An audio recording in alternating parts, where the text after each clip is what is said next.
여러분, 우리가 아플 때, 괴로울 때, 힘들 때, 때로는 실패하고 낙심하고, 그리고 내가 인생의 저 밑바닥에 있을 때 아무도 돌보지 않은 그때에 하나님은 우리를 결코 버리지 않으세요. 여기서 말씀하고 있는 많은 물도 어떤 어려움이 와도, 그리고 홍수라도, 어려움은 우리가 보면 우리가 더 겹쳐서 오잖아요. 힘든 일들은 항상 겹쳐서 와요. 그냥 하나씩 우리가 이길만 할 때 또 하나 오는 게 아니라 한꺼번에 막 우르르 오잖아요. 정신을 못 차리도록 막 몰려오잖아요. 그러니까 막 주저앉아버리고 포기해버리도록 만들어버리는 게 여러분 세상의 일이에요. 정말 많은 물처럼 홍수처럼 한꺼번에 몰려오는 거예요. 그럴 때 하나님께서 우리를 저버리지 않으세요. 우리가 항상 하나님 앞에 만족스러운 자 살아가지 않잖아요. 하나님이 보시기엔 너무나 실망스럽고, 하나님 보시기엔 너무나 연약하고, 하나님이 보실 때 이게 정말 하나님께서 막 우리를 바라볼 때 너무 턱없이 부족한 우리의 모습을 보잖아요. 그래도 하나님께서 우리를 저버리지 않으세요. 아가서 8장 5절에서 7절까지 말씀. 구약성경으로 보실 분들은 구약성경 966쪽, 구약성경 966쪽에 아가서 8장 5절에서 7절까지의 말씀입니다. 제가 봉독해 올립니다. 그의 사랑하는 자를 의지하고 거친 들에서 올라오는 여자가 누구인가? 너로 말미암아 내 어머니가 고생한 곳, 너를 낳은 자가 애쓴 그곳, 사과나무 아래에서 내가 너를 깨웠노라. 너는 나를 도장같이 마음에 품고 도장같이 팔에 두라. 사랑은 죽음같이 강하고 질투는 수월같이 잔인하며 불길같이 일어나니 그 기세가 여호와의 불과 같으리라. 많은 물도 이 사랑을 끄지 못하겠고 홍수라도 삼키지 못하나니 사람이 그의 온 가산을 다 주고 사랑과 바꾸려 할지라도 오히려 멸시를 받으리라. 아멘. 오늘 사랑이라고 하는 것은 성경에 참 많이 나오죠. 우리가 하나님을 사랑의 하나님이라 이렇게 이야기해요. 하나님의 사랑이 얼마나 큰지, 우리가 그 사랑을 이 세상에서 가늠할 수 없기 때문에 우리 가운데 두 가지의 사랑을 허락하셨어요. 하나는 부모님과의 사랑이에요. 그 부모님의 사랑. 이 부모님의 사랑을 통해서 우리가 하나님의 사랑을 가늠할 수 있는 거죠. 그 부모는 어떻게 돼? 우리가 참고 때로는 기다려주고 어렸을 때는 씻기고 먹이고 재우고 하죠. 어떻게 보면 아이들이 자랄 때까지 끊임없이 계속해서 참아야 되고 많은 어려움이 있지만 기다려주기도 하죠. 속이 터져요. 아이들을 보면서 속이 터지지만 그러나 그것을 누르면서 우리가 아이들을 기다려줘요. 그래서 모든 세상의 부모들의 그 마음속에는 다 숫덩어리를 하나를 안고 산다 이렇게 얘기하잖아요. 다 마음에 숫덩어리가 있다는 거예요. 그만큼 이 부모의 사랑, 이 부모의 사랑을 통해서 우리가 하나님의 사랑을 봐요. 그래서 성경에서는 하나님이 이스라엘 백성들을 향하여서 우리가 백성이라고 얘기하죠. 근데 신약에서는 우리를 자녀라고 이야기해요. 그러니까 이 부모와 자녀, 아버지와 자녀의 관계를 통해서 하나님의 사랑을 우리가 가늠할 수 있도록 이런 사랑도 있구나. 특히 이 사랑은 어떻게 해요? 우리가 살면서 나중에 내가 나이가 들어서 부모가 되고 그리고 자녀를 기르면서 그때서 비로소 그 부모의 사랑을 알지, 받을 때는 모르죠. 그런데 나중에 자라면서 내가 이제 부모가 되어서 사랑을 줄 때 비로소 알아요. 이 부모의 사랑은 받을 때는 몰라요. 그거 언제 알아요? 이 사랑을 이제 자녀들에게 나누어 줄 때, 자녀들에게 흘려보낼 때 비로소 그 사랑을 알아요. 이게 부모의 사랑이에요. 또 하나의 사랑이 있는데 그게 뭐냐면 부부간의 사랑이에요. 이 부부간의 사랑을 통해서 하나님의 사랑을 알도록 하셨어요. 우리가 심리학자들이 이야기해요. 이 부모와 이 부부의 관계 속에서 부모를 내가 잃었어요. 그러면 온 세상을 다 잃은 것처럼 그렇게 많은 것을 잃은 거지. 부모를 잃는다라고 하는 것은 큰 슬픔이에요. 그런데 배우자를 잃는 것은 내 한쪽이 잘려나가는 이런 고통이라는 거예요. 그래서 부모를 잃는 것보다 내가 사랑하는 배우자를 잃는 것이 더 큰 고통과 아픔을 가지고 온다는 거예요. 그래서 하나님은 이스라엘 백성들을 향해서 아내라고 이야기하고 하나님이 남편이라고 이야기해요. 그래서 구약에서 하나님은 이스라엘 백성들의 남편이 되시고 이스라엘은 하나님의 아내로 표현돼요. 그만큼 가까운 관계. 그 성경에는 이 사랑을 우리가 부모와 자식의 관계로 그리고 부부의 관계로 사랑을 표현하는 거예요. 그래서 신약에서도 신랑 대신 예수와 신부인 교회. 우리가 하나님 예수 그리스도의 신부예요. 그래서 신랑과 신부로 그 사랑을 표현해요. 이것은 하나님의 사랑이 너무나 크기 때문에 부모와 이 관계 속에서 부모의 사랑과 부부의 사랑으로 표현하고 있는 거예요. 아가서는 특별히 이 부부의 사랑으로 연인의 사랑, 그 연인들이 이제 나중에 완전히 한 몸을 이루는 부부의 사랑으로 하나님의 사랑, 이 하나님의 사랑을 표현하고 있어요. 오늘 본문에서 여호와라는 말이 나옵니다. 6절에 여호와의 불과 같으니라. 이 아가서는 전체가 8장으로 되어 있는데 한 번도 여호와라는 말이 안 나와요. 근데 오늘 이 8장 6절에 딱 한 번 나와요. 근데 이 8장 6절에 나오는 이 여호와라는 이 한마디가 굉장히 중요한 포인트예요. 그것은 뭐냐면 아가서가 이 어떻게 보면 남녀의 사랑, 어떻게 보면 정확히 얘기하면 우리가 솔로몬과 술람미 여인의 사랑을 담고 있거든요. 그래서 이 왕인 솔로몬과 술람미 여인의 그 사랑을, 진한 사랑을 담고 있어요. 그런데 이 사랑은 세상에 없는 거예요. 이 사랑을 누가 주느냐? 이 사랑의 근원이 누구냐? 여호와다 라고 하는 것을 말씀하고 있는 거예요.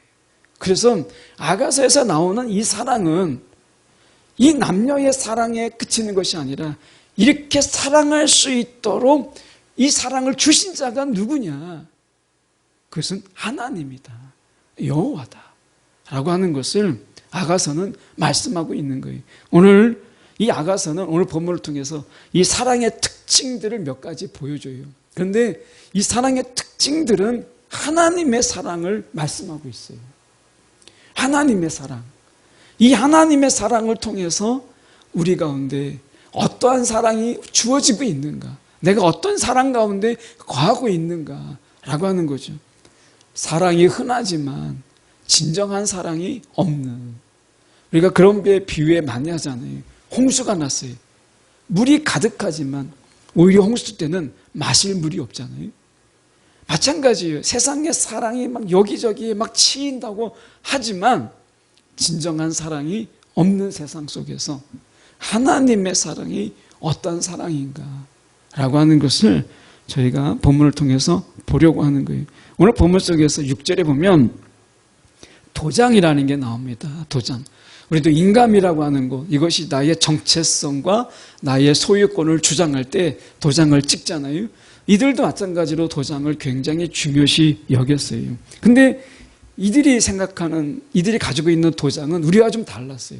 원통형인데 약간 길이가 한 2.5cm 정도 되는 원통형에 거기에 글구도 새기고 뭐 이름도 새기고 한 도장입니다.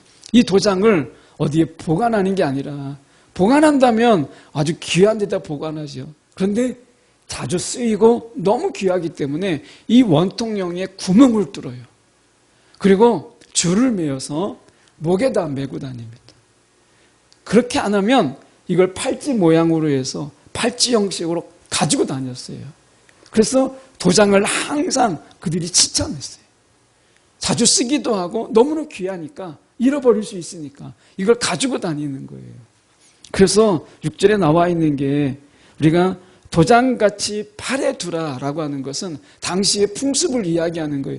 이 도장을 가운데 구멍을 뚫어서 팔찌 모양처럼 해서 가지고 다녔어요. 자, 우리가 도장가치라고 하는 부분 속에서 우리가 이 사랑의 특징들을 볼 수 있다면 마음에 품고, 도장을 마음에 품고 이렇게 돼 있어요. 이 마음에 품는다라고 하는 것은 영원성, 사랑의 영원성을 이야기하는 거예요. 하나님의 사랑은요, 시간이 흘러간다고 식어지거나 또는 우리가 사랑이 막 그것이 달라지거나 이렇게 되지 않는다는 거예요. 인간의 사랑은 안 그렇잖아요. 아무리 사랑해서 막 결혼해도 5년이 지나면 우리가 이 가정학교에서도 가정사역에서도 그렇게 얘기해요. 5년이 되면 권태기가 와요. 아무리 막 뜨겁게 막 사랑해도 나중에 한 5년 정도 지나면 벌써 사랑의 위기가 와요. 빨리 오는 사람은 3년에 옵니다. 정말 빠른 사람은 1년 있다가 벌써 권태기가 와요. 그래서 우리가 1년 또는 3년, 길면 5년 안에 다 이 사랑의 권태기를 경험해요. 그 사랑의 위기를 맞이하게 되는 거예요. 그러면 사랑이 식어져 버려요. 그런 경우에 많은 사람들이 이혼하기도 하고, 사랑이 우리가 잘못 만난 만남이다 라고 해서 헤어지기도 해요. 그만큼 세상의 사랑은 많은 위기가 있고 시간이 흘러가면서 식어져 버리고 변질돼요. 그런데 하나님의 사랑은 시간이 흘러도 변하지 않는 사랑, 이것이 마음에 품은 사랑. 하나님의 사랑은 시간 속에서도 한결같은 사랑이에요. 어제 다르고 오늘 다른 이런 사랑이 아니라는 거예요. 환경이 다르고 우리가 어떤 여건이 달라지면, 조건이 달라지면 하나님의 사랑도 같이 덩달아서 달라지는 게 아니라는 거예요. 하나님의 사랑은 영원하다. 항상 똑같은 사랑, 그 사랑, 이 사랑으로 우리를 사랑하신다라는 거예요. 그래서 어제는 하나님이 나를 사랑하셨는데 오늘은 하나님이 나를 미워하는 것 같아요. 여러분, 이거는 우리의 착각이고 사단의 유혹이에요. 하나님은 절대 그렇지 않으세요. 어제 사랑과 오늘의 사랑이 결코 다르지 않아요. 근데 사단은 우리에게 이야기하죠. 속삭이죠. 아마 그런 속삭임 많이 들었을 거예요. 하나님은 어제 나를 분명히 사랑하셨는데 하나님 오늘 나를 미워하는 것 같아. 하나님의 사랑도 식어버린 것 같아. 여러분, 우리가 신앙생활 하다 보면 사단의 이러한 속삭임이 한 번만이 아니라 여러 번, 정말 시도 때도 없이 사단의 속삭임이 있잖아요. 왜 그래요? 세상의 기준으로 하나님의 사랑을 바라보라고 하기 때문에 그런 거예요. 근데 하나님의 사랑은 안 그래요. 영원히 한결같은 사랑으로 우리를 사랑하세요. 그래서 하나님의 사랑은 그 완전한 사랑으로 우리를 사랑하시기 때문에 내가 오늘 더 착한 일, 하나님의 사랑을 더 받기 위해서 막 내가 노력한다고 해서 어제보다 오늘 더 사랑하지 않으세요. 어제의 사랑이나 오늘의 사랑이나 같으세요. 왜요? 한결같이 완전한 사랑으로 처음부터 우리를 사랑하셨기 때문에 내가 오늘 더 착한 일을 하면 내가 더 사랑하는 게 아니라, 하나님의 사랑은 언제나 같아요. 세상은 그렇지 않죠. 하다못해 우리가 아이들도 내가 점수를 더 잘 받아서 부모님의 사랑을 내가 더 받아보리라. 세상은 이렇게 되지만 하나님은 그렇지 않아요. 두 번째 생각해 볼 때 도장같이 팔에 두라라고 하는 거예요. 여러분, 사랑은 힘이 있어야 돼요. 지키는 거예요.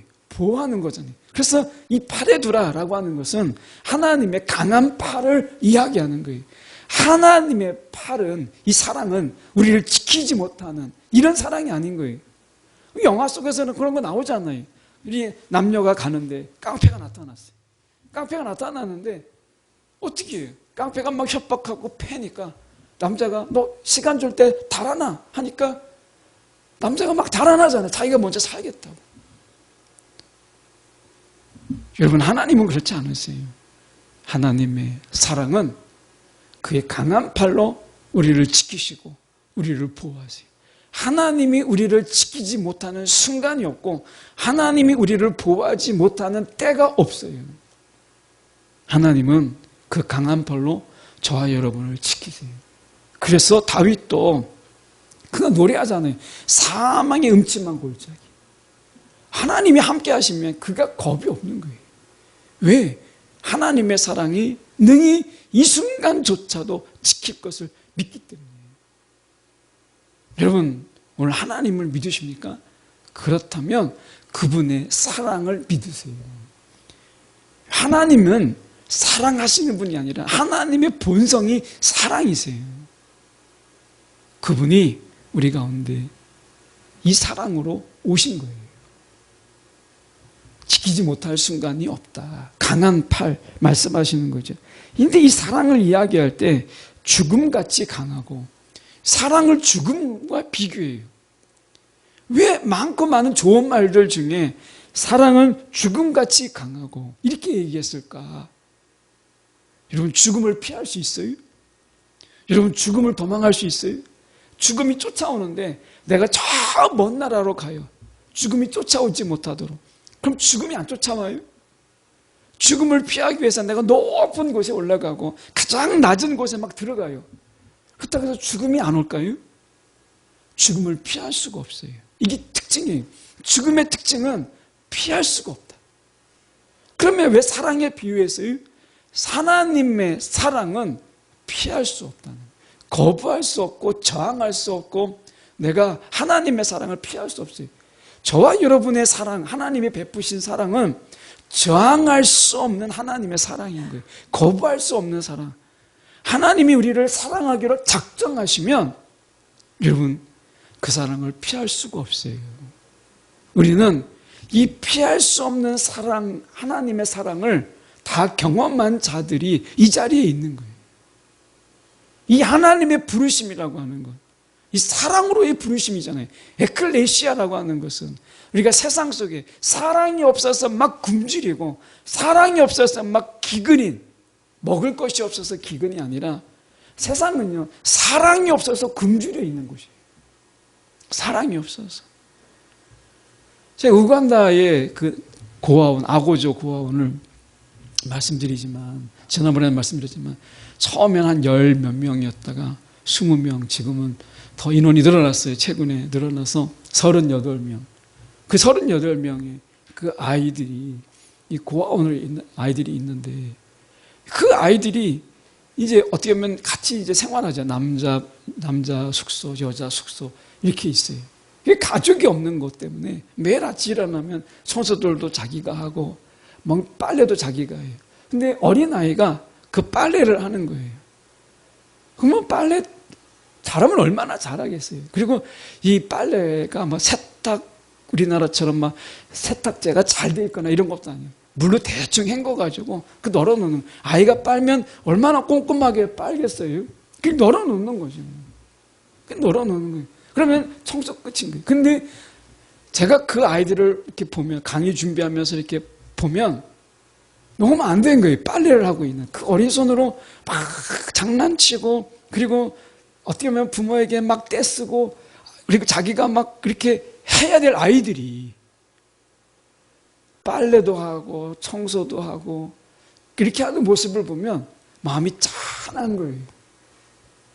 근데 오늘 우리가 하나님의 이 사랑, 피할 수 없는 이 사랑이 우리 가운데 있음으로 해서 그런 세상으로부터 우리가 사랑이 없는 그런 기근, 그 아이들을 보면 사랑이 정말 필요한 아이들이거든요. 그런데 벌써 사랑을 필요한 아이들에게 독립을 배워요. 네가 빨래해야 되고 네가 청소해야 되는 거예요. 그런 세상 속에서 우리를 건져주신 거예요. 하나님 앞에서 우리가 때로는 때도 쓰고 하나님 앞에서 내가 불평도 널어놓을 수 있는 그런 사랑으로 우리를 부르신 거예요. 이게 교회예요. 에클레시아. 사랑에 굶주려 있는 그런 곳에서 우리를 불러주셔서 하나님이 아버지가 되고 우리가 자녀가 되는 이런 하나님의 부르심이 우리 가운데 있는 거잖아요. 그러니까 이 사랑은 피할 수가 없어요. 저항할 수 없는 이 사랑을 우리 가운데 주신 거예요. 이 사랑으로 저와 여러분을 부르신 거예요. 여러분, 우리가 처음부터 하나님의 사랑을 막 기쁨으로 받아들이고 우리가 믿음이 좋아서 하나님의 사랑을 아멘 하고 받은 게 아니에요. 우리가 하나님의 사랑을 얼마나 거절하고 하나님의 사랑을 싫다고 얼마나 손살에치고 했는지 몰라요. 그런데 하나님이 우리에게 저항할 수 없는 그 사랑, 거부할 수 없는 그 사랑을 우리 가운데 베푸셔서 그 사랑에 감화감동되어서 하나님을 이제 하나님으로 우리가 알고 이 자리에 온 거예요. 여러분, 죽음처럼 피할 수 없는 것처럼 하나님의 사랑은 피할 수가 없어요. 이 피할 수 없는 사랑으로 우리 가운데 베푸신 거예요. 말씀해 보면 죽음같이 강하고 이렇게 돼 있잖아요. 예수님이 십자가에 부활하셨어요. 이게 십자가에서 죽으시고 부활하셨어요. 죽음도 그 하나님의 사랑을 막을 수가 없더라는 거예요. 죽음도. 그래서 우리의 죽음이 죽음으로 끝나지 않아요. 하나님 우리를 사랑하시는데 하나님도 우리가 죽으면 그 사랑은 어쩔 수 없는, 그 사랑이 끝나는 이런 사랑이 아니라는 거예요. 죽음조차도 하나님의 사랑을 끊을 수 없기 때문에 우리를 부활하게 하시는 거예요. 우리의 사랑은 영원한 거예요. 여러분, 그래서 우리는 부활을 믿는 거예요. 하나님의 사랑은 죽음조차도 막을 수 없기 때문에 하나님의 사랑은 그런 거예요. 그래서 고린도후서 5장 14절에 사도 바울은 이렇게 이야기했어요. 그리스도의 사랑이 우리를 강권하십니다. 하나님의 사랑은 거부할 수 없는 그런 사랑, 그렇게 그토록 강한 사랑이다 라고 하는 거예요. 말씀해 보세요. 질투가 나와요. 이 질투는 우리가 시기, 질투 이렇게 얘기할 때 시기, 이건 굉장히 부정적인 거잖아요. 시기하는 거. 그런데 여기서 질투는 사랑이 있는 곳에는요 질투가 있어요. 자, 부모가 자식을 질투하나요? 부모의 사랑은 질투가 없어요. 내 자식이 너무 잘 돼요. 막 내 자식이 너무 훌륭하게 됐어요. 이게 내 자식이 맞나 싶을 정도로 너무 잘 됐어요. 그런데 그 자식에 대해서 부모가 질투하던가요? 여러분, 자식에 대해서 질투하는 부모는 없어요. 그런데 부부는 달라요. 부부는 질투가 있어요. 이 질투라고 하는 것은 시기가 아니라 이 하나님의 사랑, 거부할 수 없는 사랑 가운데 이 사랑을 받은 자로서 그 사랑에 신실하고 온전하도록 요청하는 것, 이걸 질투라고 해요. 그래서 하나님은 우리 가운데 요구하세요. 사랑이 있는 곳에는 여러분 요구가 있어요. 온전한 사랑, 나를 사랑해라, 나만을 사랑해라, 나에게 신실하라, 이런 요구가 있는 거예요. 이거를 질투라고 해요. 하나님은 어떤 하나님이냐? 질투의 하나님이세요.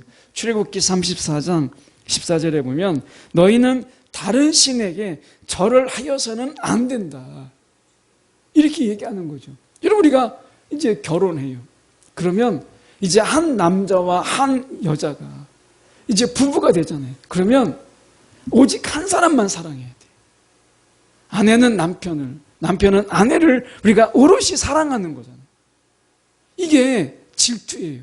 이 나만 사랑하라고 요구하는 거예요. 다른 사람 사랑하지 말고 나만 사랑하라고 요구하는 거예요. 이게 질투예요. 하나님은 이 정당한 요구, 이것을 우리 가운데 행하시는 분이세요.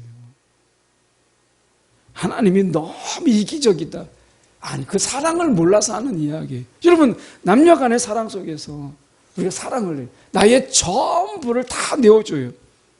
그러면 너도 나에게 그렇게 해라 라고 요구하는 거잖아요. 이게 질투예요. 하나님께서 그렇게 해서 우리 가운데 이렇게 말씀하세요. 하나님이 질투의 하나님인데 얼마나 질투가 강하신 분이시냐면 신명기 4장 24절에 여러분의 하나님 여호와께서는 그런 일을 하지 말라고 명령하셨습니다. 여러분의 하나님 여호와께서는 질투하시는 하나님이시며 모든 것을 살라버리시는 불과 같은 하나님이시다, 이렇게 얘기해요. 그래서 우리가 아세라 목상 같은 거 다 불태우시잖아요. 하나님께서. 하나님의 사랑에는 질투가 있어요. 그런데 우리가 남녀 간의 사랑을 해보잖아요. 질투가 없는 사랑은요, 사랑이 아니에요. 질투가 없는 사랑은 사랑이 아닌 거예요. 하나님은 우리 가운데 질투하신 하나님. 그래서 우리 가운데 하나님을 온전히 사랑하라고, 내가 너희에게 모든 거, 영원한 사랑, 영원히 달라지지 않는 그 사랑을, 죽음보다 더한 사랑, 저항할 수 없는 사랑을 너에게 주었는데 하나님이 주신 사랑 가지고 다른 신에게 절하고 다른 신을 사랑한다고 생각해 보세요. 이 기가 막힌 거 아니겠어요? 하나님이 주신 사랑 가지고 하나님을 온전히 사랑하라고 요구하세요. 이게 질투예요. 하나님의 질투는 이 요구가 거절됐을 때 하나님께서는 모든 것을 다 불살라 버리세요. 이 하나님의 질투는 너무나 강해서 말씀하는 게 7절에 말씀하시잖아요. 많은 불도 이 사랑을 끄지 못한다. 여러분, 하나님의 질투를 많은 물로, 세상의 물로도 끌 수가 없더라는 거예요. 여러분, 하나님이 우리를 사랑하시는 하나님, 그리고 질투하시는 하나님이시다 라고 하는 거 여러분 기억하셔야 돼요. 하나님의 요구가 있어요. 이 요구 가운데 우리가 아멘 하는 거, 여기까지가 사랑인 거예요. 내가 받을 때는 좋았는데 하나님이 막 요구하세요. 그럴 때 이건 너무 싫다. 이건 사랑 아니에요. 하나님을 사랑하면 우리가 하나님이 요구하시는 것까지도 사랑인 거예요. 내가 그것을 요구에 내가 응하는 것, 기쁨으로, 이게 사랑인 거예요. 그래서 말씀해 보면 7절에 이렇게 말씀하잖아요. 많은 물도 이 사랑을 끄지 못하겠고 홍수라도 삼키지 못하나니. 이거는 약간 이중적인 의미가 있는데요. 앞에서 하나님의 질투는 어떤 것으로도, 이 하나님의 불, 질투의 불은 어떤 것으로도 끌 수 없다 라고 하는 의미도 있지만, 또 하나의 의미는 우리가 인생의 불행과 때로는 시련, 어려움, 이런 것을 상징하기도 해요. 여러분, 우리가 세상에 우리가 보면 아무리 부부라도 긴 병에 우리가 그 남편을, 아내를 다 돌본다는 것은 어려운 일이에요. 우리가 병이 걸린 이 남편을 뒷바라지해주고 또 이렇게 수발하는 아내가 너무 힘들고 막 그 고통 때문에 아내에게 막 욕도 하고 너무 힘드니까, 그런 상황 속에서 아내가 결국 참다 못해서 한 말이, 이렇게 할 거면 그냥 빨리 죽어라, 이 말을 내뱉은 거예요. 근데 실제로 얼마 안 있다가 남편이 죽게 되었어요. 여러분, 그때 오는 상처, 내가 정말 조금만 더 참을 걸, 내가 그때 죽으라고 해서 내가 그 말을 하지 말았어야 되는데, 이런 경우가 많잖아요. 여러분, 우리가 아플 때, 괴로울 때, 힘들 때, 때로는 실패하고 낙심하고, 그리고 내가 인생의 저 밑바닥에 있을 때 아무도 돌보지 않은 그때에 하나님은 우리를 결코 버리지 않으세요. 여기서 말씀하고 있는 많은 물도, 어떤 어려움이 와도, 그리고 홍수라도, 어려움은 우리가 보면 우리가 더 겹쳐서 오잖아요. 힘든 일들은 항상 겹쳐서 와요. 그냥 하나씩 우리가 이길만 할 때 또 하나 오는 게 아니라 한꺼번에 막 우르르 오잖아요. 정신을 못 차리도록 막 몰려오잖아요. 그러니까 막 주저앉아버리고 포기해버리도록 만들어버리는 게 여러분 세상의 일이에요. 정말 많은 물처럼 홍수처럼 한꺼번에 몰려오는 거예요. 그럴 때 하나님께서 우리를 저버리지 않으세요. 우리가 항상 하나님 앞에 만족스러운 자 살아가지 않잖아요. 하나님이 보시기엔 너무나 실망스럽고, 하나님이 보시기엔 너무나 연약하고, 하나님이 보실 때 이게 정말 하나님께서 막 우리를 바라볼 때 너무 턱없이 부족한 우리의 모습을 보잖아요. 그래도 하나님께서 우리를 저버리지 않으세요. 그 사랑을 이러한 것들이라도 끊을 수 없다라고 말씀하시는 거예요. 그래서 말씀에 우리가 이 사랑을 끄지 못하겠고 홍수라도 삼키지 못하나니, 이렇게 말씀하시는 거예요. 여러분, 내가 살면서 힘들 때, 어려울 때, 하나님이 나를 버리신 거 아닌가, 이런 마음이 들 때 여러분 하나님의 사랑을 그때가 다시 붙잡을 때예요. 힘들고 어려울 때 세상의 모든 사람들이 다 나를 멀리하고 아무도 연락하지 않을 그런 공고한 때 하나님이 여전히 나를 사랑하신다 라고 하는 것을 여러분 기억하세요. 하나님의 사랑은 그런 순간이라도 우리가 이 사랑을 끄지 못하겠고 홍수라도 삼키지 못한다 라고 말씀하세요. 그래서 이 모든 하나님의 사랑을 7절의 하반절에 이야기합니다. 온 가산을 다 주고 사랑과 바꾸려 할지라도 우리가 값을 매길 수 없는 사랑이다. 하나님의 사랑은 돈으로 계산할 수 없는 그런 사랑이다 라고 하는 것을 말씀하세요. 여러분 내가 가진 것이 없다고, 여러분 세상에서 내 손에 쥔 게 없다고 혹시 안타까워하십니까? 여러분 잊지 마세요. 돈으로 계산할 수 없는 사랑이 내게 있다. 여러분 이것보다 더 귀한 게 어디 있어요?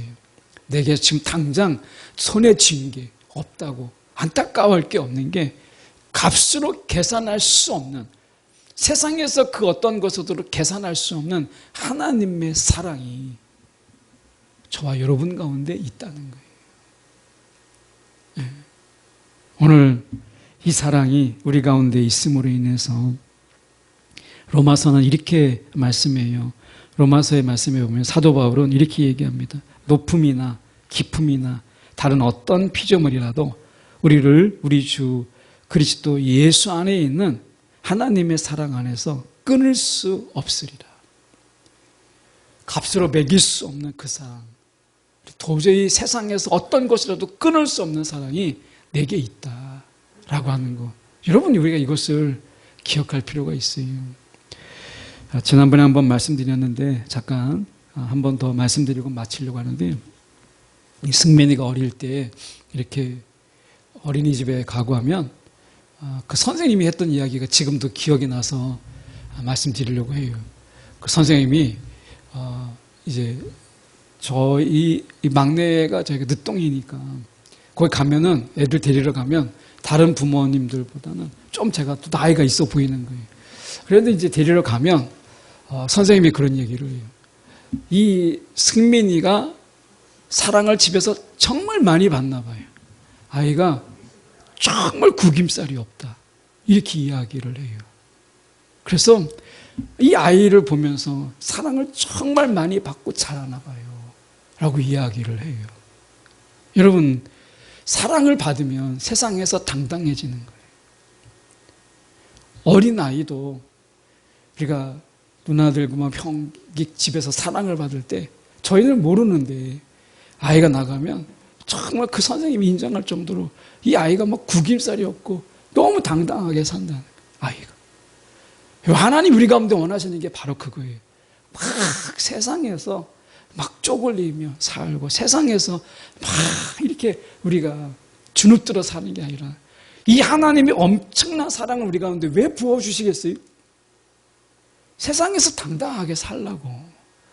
좀 어려움이 있다고 막 주눅들지 말고, 좀 내가 가진 게 없다고 막 세상에서 막 고개 숙이며 고개 떨구며 살지 말고, 세상에서 계산할 수 없는 이 엄청난 사랑으로 우리 가운데 부어주신 우리에게 하나님의 질투하심으로 요구하시잖아요. 세상에 고개 숙이지 말고 세상에 우리가 고개 떨구면서 살지 말라. 내 자식이 세상에서 고개 떨구고 막 세상에서 정말 루저처럼 세상의 패배자처럼 이렇게 살아가는 거 하나님이 싫어하신다는 거예요. 당당하게 살아라. 내가 모든 사랑을 너에게 다 부어주지 않았느냐, 이렇게 말씀하시는 거예요. 여러분 오늘 세상에서 여러분 고개 숙이고 마치 죄 지은 것도 없는데 죄 지은 것처럼 살아간다면 어깨 펴고 고개 들고 세상을 향하여서 당당히 살라. 오늘 아버지 하나님께서 우리 가운데 말씀하시는 거예요. 이 사랑이 너에게 있어 말씀하시잖아요. 여러분이 힘들게 하는 게 뭐예요? 우리를 주눅들게 하는 게 뭐예요? 우리를 고개 숙이게 하는 게 뭐예요? 그게 무엇이든지 간에 이 끊을 수 없는 이 사랑이 우리 가운데 있다. 이 아버지 사랑 하나만으로도 이 세상에 당당하게 살아갈 수 있음을 오늘 하나님은 말씀하십니다.